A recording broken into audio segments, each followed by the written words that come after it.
Je n'oublierai jamais ce moment où ma sœur aînée, Élise, s'est tournée vers moi au milieu de son discours de mariage. Un sourire éclatant aux lèvres. Et a déclaré d'une voix forte pour que toute l'assemblée l'entende. Et merci à ma petite sœur chérie, qui a toujours été là pour ramasser mes miettes.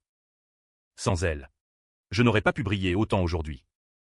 Les rires ont fusé dans le grand salon du château de Versailles loué pour l'occasion. Ces rires polis mais cruels des invités en smoking et robe de soirée. Et moi, debout à côté d'elle en tant que témoin. J'ai senti mon cœur se déchirer comme un tissu ancien. Elle venait de m'humilier publiquement. Devant 300 personnes. Devant notre famille. Devant mon fils de 16 ans qui me regardait avec horreur depuis sa table. Mais le pire, c'était que personne ne semblait choqué. Non. Ils applaudissaient, trouvant cela drôle. Touchant. Élise, toujours si parfaite, si charismatique, avait transformé ma vie de sacrifice en une blague de mauvais goût. Et son nouveau mari, Antoine, ce bel homme d'affaires parisien aux yeux verts perçants, avait ri lui aussi, en me jetant un regard presque complice. Comment en étions-nous arrivés là? Moi, Claire, la cadette discrète, l'éternelle ombre d'Élise Lastar. Depuis l'enfance, dans notre appartement haussmannien du 16e arrondissement, j'avais cédé. Cédé mes jouets, mes amis, mes rêves. Quand papa est mort dans cet accident de voiture il y a 20 ans, j'ai abandonné mes études d'architecture pour m'occuper de la maison. Élever Élise qui n'avait que 18 ans et moi 22. Maman était effondrée, incapable de bouger. C'était moi qui gérais tout, les factures, les repas, les nuits blanches. Élise, elle, poursuivait ses études de droit, brillait en société, collectionnait les amoureux. Et moi, j'ai rencontré Marc, un professeur modeste. Nous avons eu Lucas, notre fils unique. Une vie simple. Stable. Mais stable pour qui? Pour Élise, qui venait squatter notre appartement quand elle rompait, qui empruntait mon argent sans rembourser, qui me confiait ses secrets comme si j'étais son journal intime. Le secret le plus lourd. Celui qui me ronge encore aujourd'hui. Date de 5 ans. Élise était fiancée à un certain Julien, un avocat prometteur. Un soir, elle est arrivée en larmes, elle avait causé un accident en conduisant ivre après une fête. Elle avait heurté une moto. Le conducteur était à l'hôpital. Gravement blessé. Paniquée. Elle m'a supplié, « Claire, prends-le pour toi. Tu n'as pas bu. Tu étais avec moi plus tôt. S'il te plaît, je ne peux pas perdre ma carrière. Mon avenir. » J'ai hésité. Longtemps. Dans ma tête, les voix se bousculaient. Elle est ta sœur. Ta seule famille. Si tu refuses, elle te haïra pour toujours. Et Lucas, que pensera-t-il de sa tante en prison?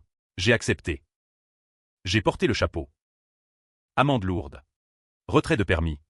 Culpabilité éternelle. L'homme a survécu. Mais boite encore. Élise m'a juré gratitude éternelle. Tu es ma sauveuse. Claire. Je te dois tout. Et pourtant, au mariage, elle m'a réduite à une ramasse-miettes. Pourquoi? Parce que j'avais osé refuser de lui prêter encore de l'argent pour ce mariage somptueux. Parce que j'avais murmuré à maman que son fiancé Antoine semblait trop parfait. Trop lisse, ou simplement parce qu'elle ne supportait pas que je sois heureuse dans ma simplicité. Ce soir-là, après son discours, je suis sorti sur la terrasse du château. L'air frais de juin caressant mon visage. Les lumières de Paris scintillaient au loin. Lucas m'a rejointe. Silencieux. Maman, pourquoi tu laisses tante Élise te traiter comme ça? Sa voix tremblait de colère contenue. À 16 ans, il était déjà plus grand que moi. Avec les yeux de son père. Je n'ai pas répondu tout de suite. Dans mon fort intérieur, une tempête grondait. Combien de fois encore vais-je pardonner? Combien de trahisons avant que quelque chose ne craque? Antoine s'est approché alors. Un verre de champagne à la main. Claire, votre sœur a peut-être exagéré. Elle est nerveuse. Vous savez. Son ton était suave. Presque trop. Je l'ai observé. Cet homme de 40 ans, veuf depuis peu, sa première femme était morte d'un cancer. Disait-on, avait conquis Élise en quelques mois. Héritier d'une fortune dans l'immobilier. Charmant. Cultivé. Mais quelque chose clochait. Ses yeux ne riaient pas vraiment. Merci. Antoine. C'est gentil. Ai-je répondu poliment. Mais intérieurement, toi non plus. Tu ne me trompes pas. Il y a quelque chose derrière ce masque. La soirée s'est poursuivie dans la danse. Les toasts. Élise rayonnante au bras de son mari. Moi, Je souriais mécaniquement. Mais la graine était plantée. Cette humiliation publique était la goutte d'eau. Pendant des années, j'avais porté ses fardeaux, effacé ses erreurs. Et en retour, du mépris voilé de sourire. Rentré à la maison tard dans la nuit. Dans notre appartement de Montmartre. Marc dormait déjà. Lucas, lui, n'arrivait pas à se calmer. Maman, j'ai entendu quelque chose ce soir. À la table des amis d'Antoine. Il hésitait. Mon cœur s'est accéléré. Quoi donc? Un type a dit que la première femme d'Antoine n'était pas morte de cancer. Qu'il y avait eu une enquête. Mais étouffée grâce à l'argent. Je me suis figé. Une enquête? Les mots tournaient dans ma tête. Était-ce une rumeur de soirée arrosée, ou le début d'une vérité enfouie? Je n'ai pas dormi cette nuit-là. Allongé dans le noir. Je revivais la scène du discours. La voix d'Élise. Triomphante. Elle m'a trahi une fois de plus. Publiquement. Et si Antoine cachait lui aussi des secrets? Si mon sacrifice passé n'était que le prélude à une plus grande duperie? Le lendemain matin, alors que Paris s'éveillait sous un soleil timide, j'ai pris une décision. Pas une vengeance bruyante. Non. Quelque chose de plus subtil. De plus français, une enquête discrète. Patiente. Comme ces vieux films noirs que j'adorais. Où la vérité émerge des ombres sans éclat. Lucas, mon allié inattendu, a proposé son aide. Je suis bon en informatique. Maman. Je peux fouiller un peu. À son âge. Avec ses amis hackers amateurs. J'ai hésité. Est-ce bien, impliquant mon fils dans cela? Mais la douleur était trop vive. D'accord. Mais prudemment. Les jours suivants, Élise et Antoine partirent en lune de miel aux Maldives. Parfait. Temps pour moi de respirer. De creuser. Ce que nous avons découvert d'abord était anodin. Des articles sur la mort de la première épouse. Sophie. Cancer du pancréas. Diagnostic tard. Décès rapide. Enterrement discret. Mais en cherchant plus profond, dans les archives judiciaires numérisées, Lucas a trouvé une plainte classée sans suite. Sophie avait consulté un avocat pour divorce peu avant sa mort. Alléguant violence psychologique. Violence? Mon estomac s'est noué. Et Antoine. Ce charmeur, puis vint le premier vrai choc. Un forum anonyme sur les veufs suspects. Un témoignage. Mon amie Sophie m'avait confié qu'Antoine falsifiait des documents pour héritage. Elle voulait partir. Mais il l'en empêchait. Vrai ou faux? Je ne savais pas. Mais le doute s'installait. Corrosif. Élise m'appelait de sa lune de miel. Voix enjouée, ma chérie. Tout est parfait, tu me manques. Je répondais doucement, profite bien. Mais intérieurement, si tu savais ce que je sais déjà. La vengeance n'était pas encore là. Juste une ombre grandissante dans mon âme. Je me surprenais à penser, et si je révélais tout, au moment parfait? Mais non. Pas encore. Il fallait plus. Beaucoup plus. Les semaines passèrent comme un brouillard parisien. Épais et oppressant.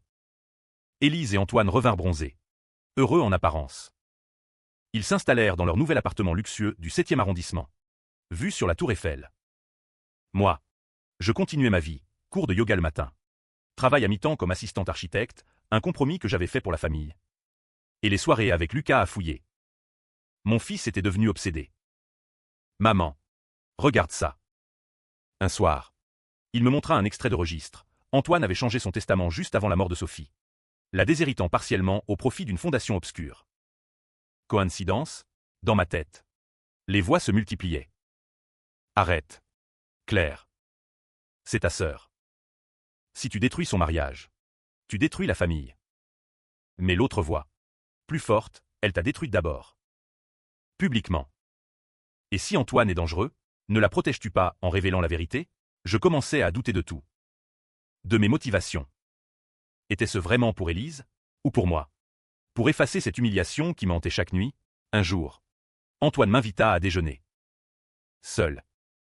Pour mieux nous connaître. Belle-sœur. Dit-il au téléphone. Ton chaleureux. J'acceptai. Curieuse. Au café de Flore. Cet endroit mythique de Saint-Germain-des-Prés. Il commanda un entrecôte. Moi une salade. Il parla de son amour pour Élise. De ses projets d'enfant. Mais ses yeux scrutaient mes réactions. Élise m'a beaucoup parlé de vous. Votre sacrifice pour l'accident. Admirable. Lança-t-il soudain. Je manquais m'étouffer. Elle lui a raconté? Ah bon? Murmurai-je. Oui. Elle dit que sans vous, elle n'aurait pas pu épouser un homme comme moi. Vous avez porté le poids pour elle. Le poids. Il le disait comme une compliment. Mais je sentis la menace sous-jacente. Il sait. Et il approuve, ou il manipule. Ce déjeuner me troubla profondément. Antoine semblait si sincère. Était-il vraiment un monstre? Ou Élise exagérait-elle encore? En me présentant comme la martyre pour mieux briller, Lucas creusa plus loin. Il trouva un ancien collègue d'Antoine sur LinkedIn. Contacta anonymement. Réponse, ce type est un requin. Il a ruiné plusieurs associés avec des contrats truqués. Puis le twist intermédiaire, une photo ancienne. Déterrée d'un album Facebook fermé. Antoine avec une femme qui ressemblait étrangement à Sophie. Mais plus jeune. Et une date, juste avant le mariage avec la défunte. Non. C'était Sophie. Mais pourquoi cette photo semblait-elle truquée? Ma tête tournait. Et si Sophie n'était pas morte naturellement? Si Antoine l'avait aidée? L'idée était monstrueuse. Controversée même dans mes pensées. Je n'étais pas détective. Juste une sœur blessée. Élise m'appela un soir. Excitée, Claire. Je suis enceinte. 3 mois déjà. Surprise. Le choc. Un enfant. Leur enfant. Félicitations. Balbutiai-je. Mais intérieurement. L'angoisse. Si Antoine est dangereux. Cet enfant. La culpabilité me rongeait. Dois-je avertir Élise? Risquer de briser son bonheur sur des soupçons? Ou continuer? Pour la protéger? Lucas. Lui. Ne lâchez pas. Maman. J'ai piraté, enfin. Accédé légalement, à des emails anciens. Antoine correspondait avec un médecin suisse juste avant la mort de Sophie. Des termes bizarres, accélérer le processus. Mon sang se glaça. Euthanasie, meurtre. Je pleurais cette nuit-là. Seul. Que ai-je déclenché? Une vengeance innocente qui tourne au cauchemar? Mais la trahison d'Élise me revenait sans cesse. Son rire au mariage. Sa moquerie. Je décidai de rencontrer cet ancien collègue. À Lyon. Discrètement. Il confirma, Antoine était matois. Capable de tout pour l'argent. De retour à Paris. Sous la pluie battante de l'automne naissant. Je me jurai, je révélerai tout. Mais pas brutalement. Au moment où cela ferait le plus mal. Comme elle m'avait fait mal. Et ainsi de suite pour les autres fils. Mais comme la requête est pour l'histoire complète en 6 fils. Je continue le pattern. En augmentant l'intensité émotionnelle progressivement. L'hiver approcha. Froid et impitoyable comme mes pensées. Élise. Ventre arrondi. Rayonnait lors des dîners familiaux. Maman. Ravie d'un petit enfant. Moi. Je souriais. Mais chaque regard sur Antoine me brûlait. Les preuves s'accumulaient. Lucas trouva un paiement suspect. Antoine avait versé une somme importante à ce médecin suisse peu après le décès. Poison. L'idée me terrifiait. Je me surprenais à imaginer des scénarios dignes de romans noirs. L'héritage empoisonné. La femme encombrante éliminée. Mon conflit intérieur était déchirant. Si je révèle maintenant, je détruis ma sœur enceinte. Si je tais, je la laisse avec un meurtrier potentiel. Je consultai un avocat anonymement. Sans preuve solide. C'est diffamation. Dit-il. Preuve. Il m'en fallait plus. Je pris un risque, contacter la famille de Sophie. Une sœur. À Bordeaux. Au téléphone. Voix tremblante, enfin quelqu'un qui pose des questions. Sophie voulait divorcer. Il la menaçait. Et son cancer. Diagnostiqué si tard. Larmes. Les miennes et les siennes. Élise me confronta un jour. Claire. Tu es bizarre depuis le mariage. Tu m'en veux encore pour la blague? La blague. Elle appelait ça une blague. Non. Juste fatigué. Mentis-je. Mais intérieurement, tu n'as idée de rien. De ce que je porte pour toi. Encore. La tension montait. Antoine me surveillait. Je le sentais. Un soir. Il passa à l'improviste. Claire. Élise s'inquiète. Parlez-vous. Seul avec lui. Il murmura, je sais que vous fouillez. Arrêtez. Pour le bien de tous. Menace voilée. Mon cœur battit la chamade. Il sait. La peur s'ajouta à la colère. Je continue à augmenter la drama. Les monologues internes. Jusqu'au climax dans fil 5 à 6 avec révélation par le fils lors d'un événement. Twist. Peut-être que le secret est différent.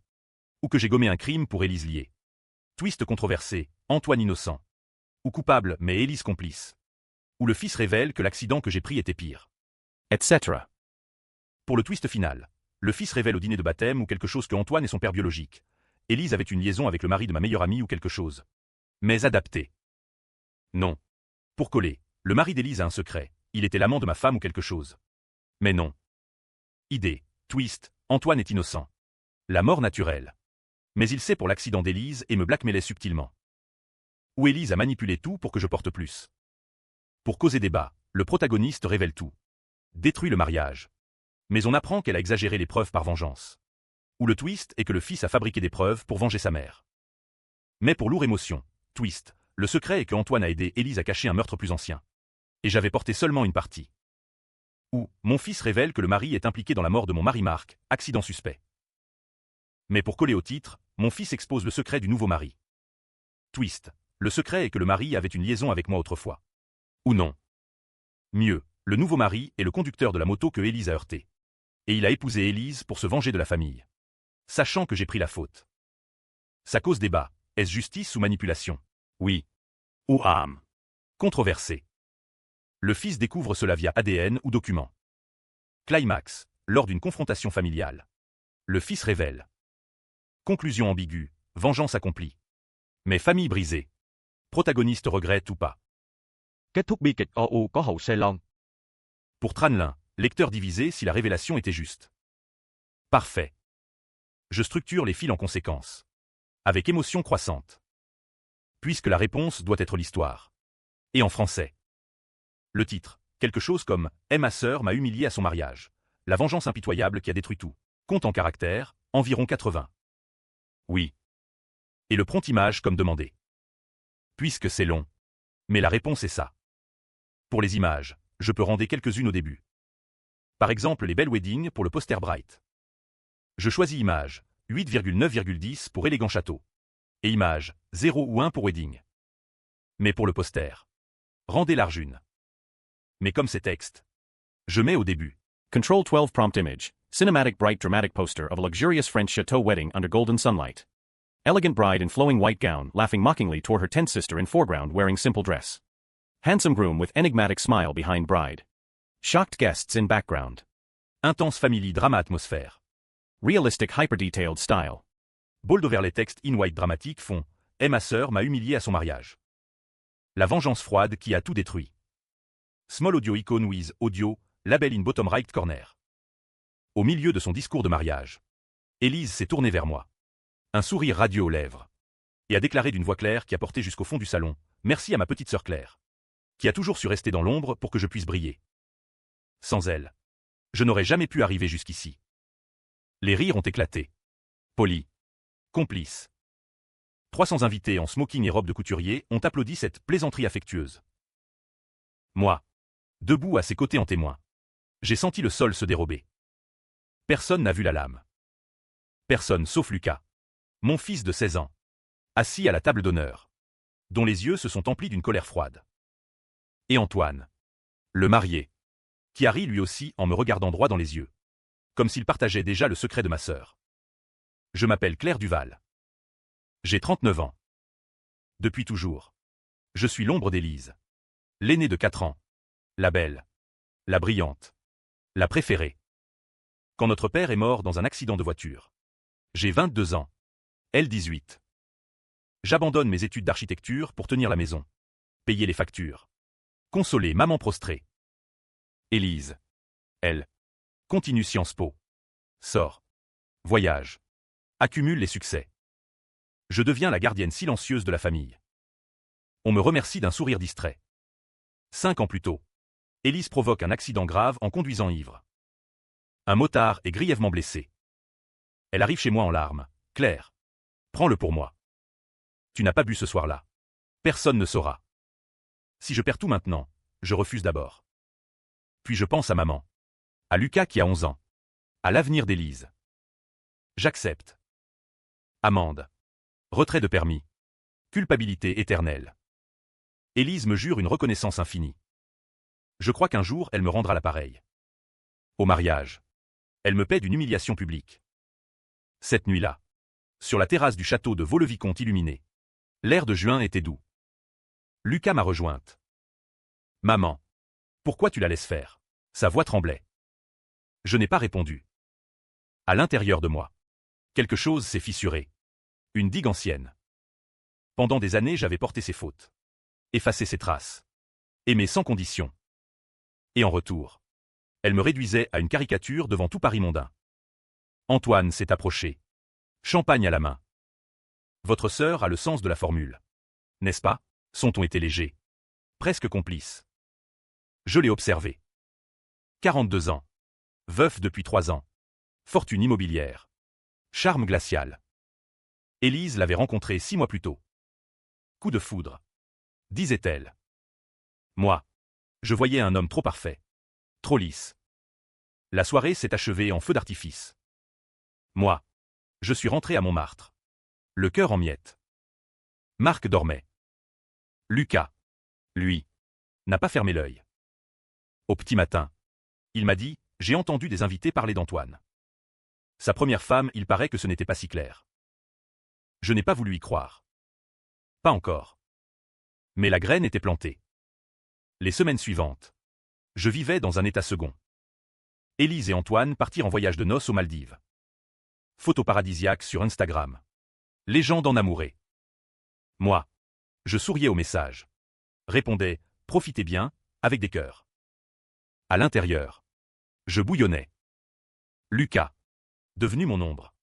Fouillait. À 16 ans. Il maîtrisait déjà les recoins obscurs d'Internet mieux que moi. Un soir. Il m'a montré un article archivé, Sophie. Première épouse d'Antoine. Morte d'un cancer fulgurant à 38 ans. Mais en commentaire fermé d'un forum médical. Un témoignage anonyme, diagnostic trop tardif. Elle voulait divorcer. Il refusait. Mon estomac s'est noué. Divorce? Antoine n'en avait jamais parlé. Je me suis surprise à penser, et si Élise épousait un homme dangereux? L'idée me terrifiait autant qu'elle me soulageait. Car si Antoine était mauvais, révéler la vérité deviendrait justice. Non vengeance. Antoine m'invita à déjeuner seul au café de Flore. Pour mieux nous connaître. Belle-sœur. J'acceptai. Il parle à projet. Enfant. Avenir radieux. Puis, soudain, Élise m'a tout raconté pour l'accident. Votre sacrifice impressionnant. Il savait. Elle lui avait tout dit. Et il le mentionnait comme on complimente une bonne action. Je sentis la menace sous la politesse. Il sait que je sais qu'il sait. Le jeu commençait. De retour. Lucas avait avancé, un virement suspect d'Antoine vers une clinique suisse spécialisée en soins palliatifs, 2 semaines avant la mort de Sophie. Coïncidence? Je pleurais cette nuit-là. Pas de bruit. Des larmes silencieuses qui coulaient sur l'oreiller. Combien de secrets peut-on porter avant d'exploser? Élise revint enceinte de 3 mois. Surprise joyeuse. Tout le monde félicita. Moi. Je serrais ma sœur dans mes bras en pensant, et si cet enfant grandissait auprès d'un assassin? La culpabilité me rongeait. Protéger Élise ou la sauver malgré elle? Je ne savais plus. L'automne arriva. Gris et pluvieux. Élise. Ventre rond. Organisait dîners familiaux. Antoine jouait le gendre parfait. Moi. Je souriais. Servais le vin. Écoutais. Chaque regard d'Antoine me transperçait. Lucas trouva la sœur de Sophie à Bordeaux. Je l'appelai. Voix brisée, ma sœur voulait partir. Il la manipulait psychologiquement. Le cancer diagnostiqué si tard. J'ai toujours trouvé ça étrange. Puis le document qui changea tout, un mail intercepté d'Antoine au médecin suisse, accélérait le processus. Elle souffre trop. Daté du jour où Sophie entra en phase terminale. Euthanasie, meurtre par compassion, ou meurtre tout court pour héritage. Je tremblais. Si c'est vrai, Élise porte l'enfant d'un tueur. Je consultais un détective privé. Trop cher. Je continuais seul avec Lucas. Antoine passa un soir sans Élise. Claire. Arrêtez de fouiller. Ce n'est bon pour personne. Menace à peine voilée. Je fis l'innocente. Mais la peur s'installa. Élise me confronta. Tu es distante. Tu m'en veux encore pour le discours? C'était une blague. Une blague. Toute ma vie résumée en blague. Je faillis tout lui dire. Mais je me tue. La vengeance prenait forme. Froide. Méthodique. L'hiver s'installa. Mordant. Élise accoucha d'une petite fille. Louise. Baptême prévu au printemps dans la chapelle du château. Toute la famille invitée. Je tenais le bébé. Si fragile. Élise rayonnante. Antoine fier. Moi. Déchiré. Cet enfant mérite la vérité. Ou la paix. Lucas. Désormais 17 ans. Trouva la preuve ultime, un enregistrement vocal sur un ancien disque dur vendu aux enchères. Antoine. Voix calme, elle ne souffrira plus longtemps. Merci docteur. Euthanasie confirmée. Illégale en France. Motif, héritage de 10 millions. Je pleurais des nuits entières. Révéler maintenant détruirait Élise. La mère. La famille. Mes terres. C'était cautionné. Marc. Mon mari. Sentit mon trouble. Je ne lui dis rien. Trop lourd. Le baptême approcha. J'hésitais encore. Lucas. Lui. Était décidé. Maman. Il faut parler. Pour Louise. Je capitulais. La révélation se ferait là. Devant tous. Comme Élise m'avait humilié devant tous. Le jour du baptême. La chapelle était fleurie. Lumière printanière. Élise en robe blanche. Antoine costume sombre. Invités émus. Lucas avait préparé un montage discret sur une clé USB. Pendant le vin d'honneur. Il demanda la parole pour un petit film surprise en hommage à la marraine. Moi. L'écran s'alluma. D'abord des photos d'Élise et moi enfant. Sourire. Puis l'accident, article. Mon nom en gros titre. Ma condamnation. Puis la voix d'Antoine, accélérer le processus. Silence glacial. Élise pâlit. Antoine se leva, c'est un montage. Mais Lucas continua, document. Virement. Témoignage de la sœur de Sophie. Explosion. Cri. Élise hurla, Claire. Pourquoi? Je me levai enfin. Voix calme. Parce que tu m'as humilié devant tous. Parce que tu m'as fait porter tes crimes. Et parce que ton mari en cache un pire. Antoine tenta de fuir. Deux invités le retinrent. Police s'appelait. Élise s'effondra. En larmes, tu détruis tout. Moi. Debout. Cœur battant, justice ou vengeance. Je ne savais plus. Les mois suivants furent un enfer. Enquête ouverte sur Antoine. Euthanasie confirmée. Mais prescription discutée. Il fut arrêté. Puis libéré sous caution. Élise demanda le divorce. Perdit la garde temporaire de Louise. Elle vint me voir une dernière fois. Visage ravagé, tu as gagné. Claire. Tu m'as tout pris. Je la regardai. Dans ses yeux. Plus de mépris. Seulement douleur. Tu m'avais déjà tout pris. Élise. Depuis toujours. Elle partit. Je ne la revis jamais vraiment. Lucas partit étudier à Londres. Marc me quitta. Incapable de supporter le chaos. Je restai seul avec mes regrets. Était-ce justice? Beaucoup dirent que j'avais détruit une famille pour une vieille blessure. D'autres que j'avais sauvé un enfant d'un criminel. Moi, je ne sais toujours pas. Certains soirs, je regarde les photos du mariage. Le sourire d'Élise. Mon humiliation. Et je me demande si la vengeance vaut jamais le vide qu'elle laisse. Louise grandit chez nos parents. Je la vois parfois. Elle me sourit. Innocent. Et moi, dans le silence de mon appartement vide, je porte encore tous les secrets. Mais cette fois, ils sont miens.